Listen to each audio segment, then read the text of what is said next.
नमस्कार मंडळी, आपण नवरी मिळेतला 19 मेच्या भागामध्ये काय झालं ते पाहणार आहोत. अशाच नवीन अपडेटसाठी माझ्या चॅनलला लाईक, शेअर आणि सबस्क्राईब करायला विसरू नका. नंदी घरात बसलेली असते आणि त्यांना बोलते की तुम्ही ना काय करा, हे दोन्ही मुलींना माझं जे काय आहे ना ते देऊन टाका.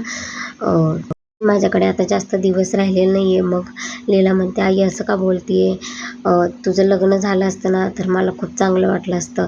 बघ तिथे यम उभा राहिला, आलाय माझ्याकडे आलाय असं म्हणते. थांबणार आहे, मला लीलाचं तरी लग्न बघून घेऊन जायचं होतं असं म्हणत असते. आणि लीला म्हणते, अगं आई आता झालंय ना मावशाई, झाले ना आता माझं आणि एजेंटचं लग्न मोडलेलं आहे ना, आता काहीही संबंध नाही आहे. तेवढं तिथे एजे येतात आणि आजी आणि दुर्गाही आलेले असतात. आणि मग ते चला म्हणते बेडरूममध्ये. मग ते बेडरूममध्ये जातात आणि बोलते की आजी विचारते कशी आहे तब्येत. म्हणते कशाची तब्येत आणि काय, इथे सगळे लोक मला नावं ठेवत आहेत, चांगल्या मुलीचं लग्न मोडलं, तिच्या चारित्र्यावर दोष देत आहेत, काय काय बोलत आहेत. मला तर ते पाहून आणि बघून ऐकून मलाच असं आजारी पडल्यासारखं वाटतंय. जी म्हणते तुमचं दुःख मी समजू शकते, तुम्ही आराम करा, काहीही काळजी करू नका. मग ती बोलते, मग ठीक आहे लग्न तर मोडलेलं आहे, पण तुम्ही मरणाच्या दारात उभा असलेल्या एका व्यक्तीची इच्छा पूर्ण कराल का. तर आजी म्हणते काय, तर एजंटचं तर लग्न मोडलेलं आहे लीलासोबत, तर आम्हाला लग्नाला तरी बोलवा ना. मग दुर्गा म्हणते, का तुम्हाला तिथं आल्यानंतर लोक नावं नाही ठेवणार का.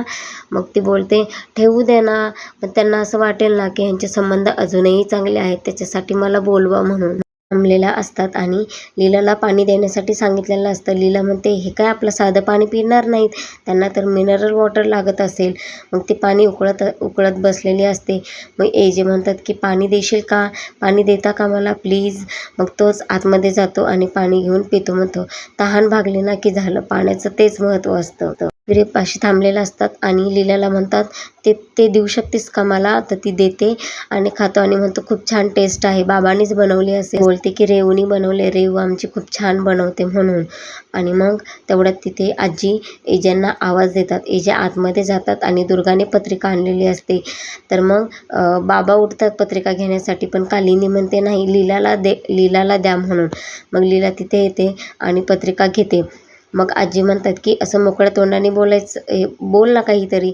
मग एजे म्हणतात लग्नाला ये. इकडून कालिंदीही लीलाला सांगते की बोल ना, हा नक्की येते हा.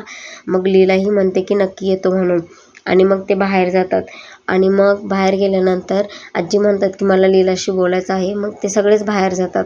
मग दुर्गा थांबलेलीच असते आणि इकडे चालू होतं कालिंदीचं ते पटपट बघण्यासाठी.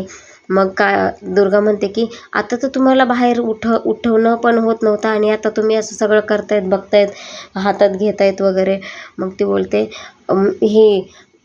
मी इथे आम्हाला बोलवण्यासाठी आमंत्रण दिलं ना, त्यामुळे मला जरा माझ्या अंगात त्राण आल्यासारखा झाला आहे, नाहीतर माझ्या अंगात अजिबातच त्राण नाही आहे.